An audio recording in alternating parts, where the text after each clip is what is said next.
Good morning. We're here in Reston, Virginia, just outside the Washington, D.C. area. And today is the Coaches Room Mastermind conference. I attend this conference once every quarter, and I'm going to bring you guys along today to meet some of the people that are attending. These are fitness coaches, health coaches, practitioners, clinicians, all with established businesses looking for that next level of scalability. We meet on a bi-weekly basis over Zoom, and then once a quarter we come up to Virginia to the headquarters of Justin Kavanaugh and his team, and we meet in person and do deep dives within our businesses to see how we can move forward. It's 3:45 in the morning. I woke up at 3:30. If you watched my previous video, you know yesterday I had the opportunity to meet up with my former mentor, Frank Wintrick. Frank was my first boss at the University of South Florida, and the impact that this gentleman has had on me as a coach is immeasurable. I find myself mentioning or referencing things that he's taught me on a daily basis, and to be able to meet up with him after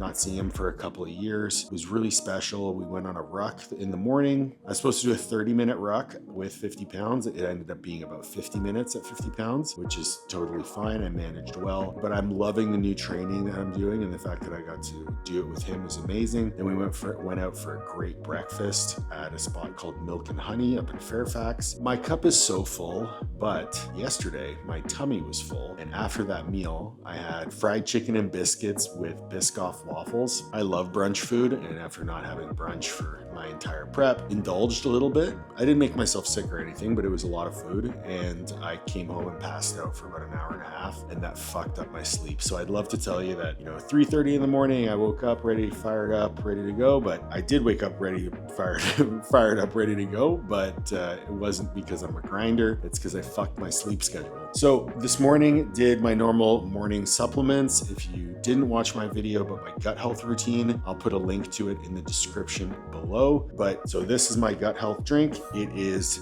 4 ounces of aloe vera juice, a liter of water, a quarter teaspoon of salt, 20 grams of glutamine, 3 grams of taurine, 5 grams of creatine. And then I also have an ounce of lemon juice and an ounce of apple cider vinegar that I do a shot of with this. I also took my morning supplements. I went over in my last video what the plan is with tapering down the morning fat loss supplements over the course of the next few weeks, now that I am post-show. Body feels good. In general, had a great week of training, got in all of my sessions. So I did 3 sessions on Monday, 2 sessions on Tuesday, 3 sessions on Wednesday, 2 sessions on Thursday, 3 sessions on Friday, and 2 sessions yesterday. So 14 workouts in 6 days. And then this morning is supposed to be a rest day, but I'm feeling pretty good and I'm up early. So I'm going to go get some work done and then hit another hour of like zone 1 or 2, like very low intensity cardio here at the fitness center at the Airbnb. Like I said, I feel really good. Mentally, I feel okay. It'll be interesting about the energy levels today, but we're going to go, the mastermind starts at 11, it's going to 7, and then at 7 o'clock, we're going to all go to dinner. So I'm going to take you guys along with me, show you what's going on, introduce you to some of the fitness business owners.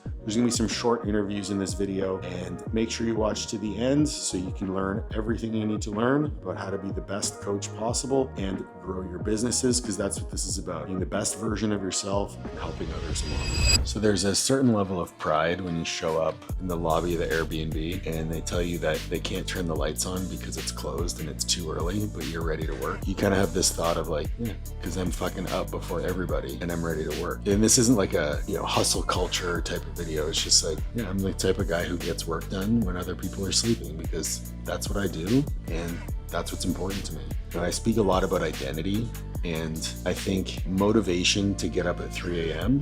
probably never going to be high. Motivation to not only get up at 3 a.m. but walk down to the lobby of your Airbnb to get work done, probably never going to be high. You can rely on discipline for a while, and discipline is something that I think is very important to develop. It's a skill, but until you adopt the identity of the person who wakes up at 3 a.m. and gets to work, you're probably never going to be where you want to be. And I have some big goals to achieve. So I'm going to sit down, get my client work done, make sure that I'm ready to rock for the 11 o'clock start. All right, so just got done with a few hours of work. I got down there around 4 o'clock. It's 7:04 right now, and got a ton of work done. Still have a few things to tidy up before I head to the mastermind, but I'm starting to get hungry. and it's time to do some cardio. I'm not programmed to do cardio today, but the one thing that I do know is that I'm going to be sitting all day and I need to move my body. I'm a bit stiff from that ruck, and just moving my body through space is probably going to be beneficial. So the plan is going to be do some very light zone 2, keeping my heart rate below 120. So like anywhere between like 110 and 120, just moving, getting some blood flow. And then we'll do that for about an hour, probably stretch my hips out, and then come back to the room, do my meal prep, and head to the mastermind. It's just down the street, so I will have to drive, but usually it's at the hotel right in this, like, we're in Reston Town Center, and it's usually at the Hyatt Hotel, but this time it's actually at Coach Cav's office, which would be cool to see his operation. This, again, I love these weekends. They're filled with growth, they're filled with education, and I know that I'm gonna leave here as a better coach for my clients.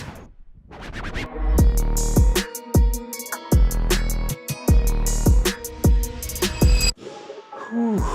All right, hour cardio done. That felt good. Felt good to sweat. Kept my heart rate around that like 115 range the whole time. Hips are feeling nice and loose. Calves are feeling nice and loose. Time to go do some meal prep and then finish a little bit of computer work. I'm meeting my buddy Mike down at his hotel to drive him over because he didn't rent a car. Maybe that'll be the first interview of the day. We'll see. We'll catch you in a second. All right, back upstairs. About to eat meal 1. So one of the biggest reasons I did all my meal prep was so I could stay on plan, make sure that I was feeling good and well fed. So I got meal 1, same meal as I've been having all week since the show.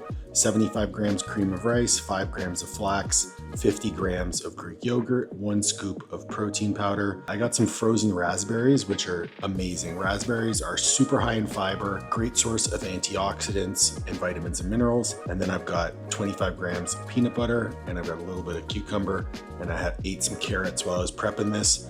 Once I'm done this, I'll show you guys how I prep all of my meals at the same time super fast, because I'm gonna be eating 3 meals at the conference, and then we're all going out for dinner afterwards. And because I'm post-show and I have more freedom in my nutrition, I'm gonna be able to partake in that meal. My strategy when I have a free meal is just to replace one of my normal meals with the free meal. Now, there's a lot of different ways that you can strategize staying on plan when you have free meals.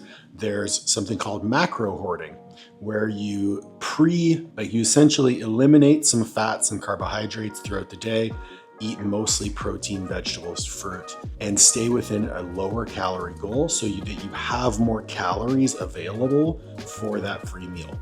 Now, if you are in a cut, that's probably going to be the preferred method to use, because then you've essentially allocated more calories for the end of the day when you know you're going to have a higher calorie meal. There's also a strategy that I've used in the past where I will actually just eliminate 2 meals, replace that free meal for 2 meals. Again, calorie hoarding. One thing I'm very conscious of right now in the post-show period is hunger and hunger cues. I've noticed that even yesterday when I went out for breakfast with Frank, it was really hard for me to control my portion sizes. I didn't feel full until I was done eating, and then I felt way too full after that breakfast. So what I'm trying to do right now is manage my hunger. I also have more calories available because I am coming out of a very deep deficit. This is all about improving my relationship with food. Food has always been a challenge for me. I have struggled with binge eating in the past. So when I'm going through the strategy of how I'm going to manage my nutrition when I'm having these free meals, if I go into it less hungry, I'm probably going to make a better choice for myself in the long run.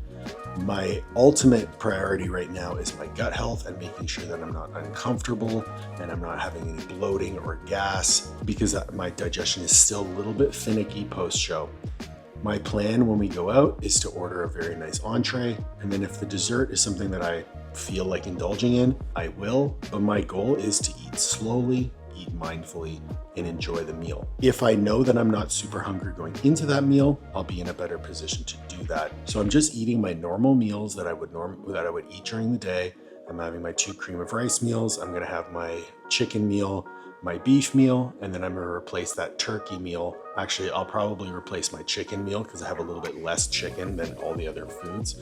And I want it to last for my trip and be able to have my meals while I travel home. So I'll probably just replace that chicken meal with a meal out, but I'm just gonna eat normally throughout the day and replace one of my meals with that free meal. Again, there's a lot of strategies that you can implement. The key is whichever strategy fits with your particular relationship with food is going to be the one that you're gonna wanna choose. This is something we work with our clients on all the time, on how to fit in their nutritional goals with their lifestyle. The key is whatever strategy you use has to be one that you can adopt over the long term, or you can switch between strategies and see which one fits you best. I have done calorie hoarding.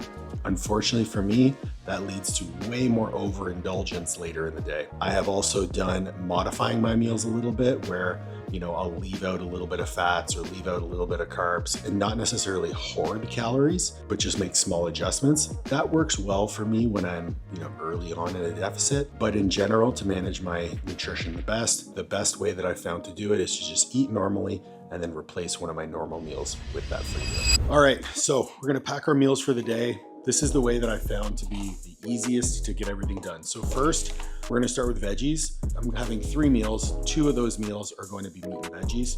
So I've got steam fresh green beans, and I'm gonna weigh them out here. So this bag has 52 grams left in it. And this bag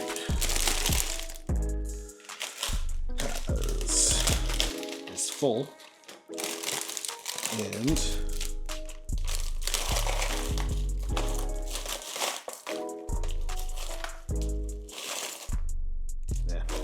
so both of those together, 370 grams. It's totally fine. Got all these. We're gonna throw them in the microwave and we're going to go for 3 minutes. Actually, we're gonna go for 4 minutes. So while those are microwaving, I've got 2 other Tupperwares here for the rest of the meat meals. Pro tip, what you're gonna do, you're gonna put your rice, then your meat, then you're gonna put the sauce that you're gonna use, then you're gonna put the veggies on top. The reason you're gonna do that is so the sauce, like whatever sauce you're using, doesn't stick to the top of the Tupperware container.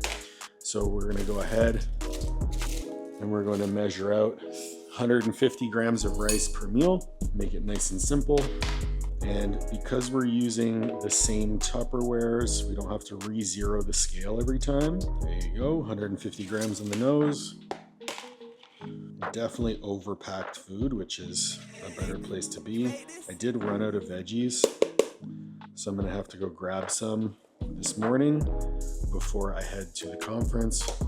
All right, this meal is gonna be 150 grams of turkey, 150 grams. Then this next meal is gonna be 150 grams of beef. This beef is my favorite. So we do an eye of round roast, which is typically really tough and gritty because it's so low fat. But because we cook it in the Instant Pot, it holds in a lot of the juices and it's actually really moist. So for 150 gram serving of this beef, it's only 6 grams of fat, which for me is great because I like to typically eat lower fat diet and keep most of my calories allocated for protein and carbohydrates. Right now, my protein is a little bit lower than it normally would be. So my protein typically is around 250 grams per day. Because I'm not really focused on building muscle and most of my training is cardiovascular, I'm biasing a little bit more towards carbohydrates and I'm keeping my protein around that 200 to 225 range. So we've got our 150 grams of beef. We're gonna go ahead and put our salt on it, 1/4 teaspoon of salt per meal. That was a little bit under. There you go, 1/4 teaspoon of salt. On the beef meal, I'm gonna do Melinda's habanero honey mustard. And on the turkey meal, I'm gonna do Southwest sweet and spicy mustard. So in a prep, I would normally measure my sauces. I would make sure that I had the same amount of sauce every meal, and that keeps things more consistent because then when you go into your peak week, you know exactly how much you're eating every time. But for now, I get a little bit more leeway and I can get saucy with it. So next we're gonna have our fermented food. So I like to have 50 grams of either kimchi or sauerkraut with all of my meat containing meals. I prefer sauerkraut on my beef. So we're gonna go ahead and do 50 grams here, 53, that's good enough. And on the turkey meal, we're gonna do kimchi.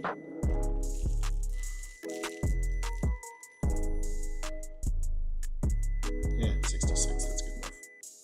Perfect. So they're nice and soft, no more ice, a little bit of ice. We're gonna throw these back in. Another minute and a half there. That'll let me prep the next part of the meal, or the next part of the day, which is gonna be my cream of rice meal. Another benefit of staying in an Airbnb is you don't have to deal with like prepping your food in the bathroom because you need a sink.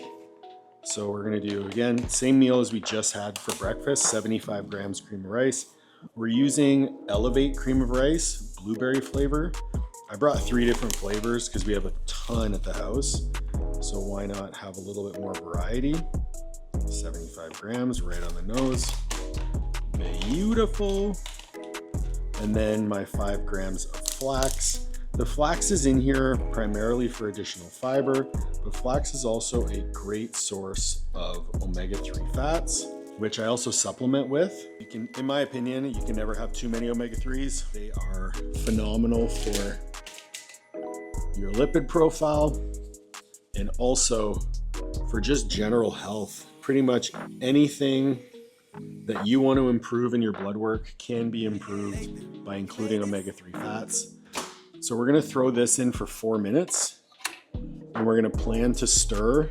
We're gonna plan to stir every minute to a minute and a half. So we got our scale out, 0 the scale, 100, probably go 175 because we have so many green beans. I personally don't shy away from vegetables. I know some people will kind of limit their vegetable intake.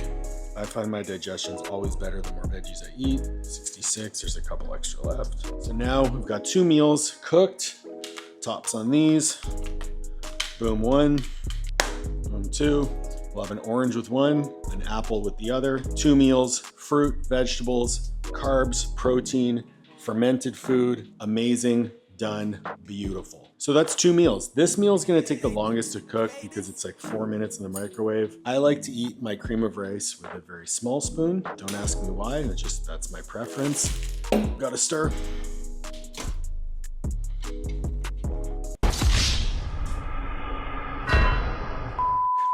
Moving a little too quick, gotta slow it down. If you just leave it in the microwave, it will cook, but then it gets kind of clumpy and the texture kind of sucks. Most cream of rice, you have to stir multiple times. This one is a little bit more finicky. The texture when it's cooked is amazing and the flavors are amazing in this brand, but it is really finicky to cook it. I've heard that cooking it on the stovetop is much better and you can get a much better texture out of it, but I am really lazy and chances of me cooking it on a stovetop on a daily basis are next to 0. The other thing that kind of sucks when you travel with frozen food is if it thaws and then refreezes, you get this like massive clump of berries.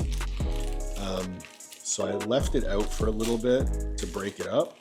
We've got that. We've also got peanut butter, got Greek yogurt, got the berries, got the protein powder, got the salt, and then we'll just mix it up. And I'll have a couple of carrots and cucumber with it. And then we've got our protein, carbs, fats, fruits, and veggies, and we're good to go.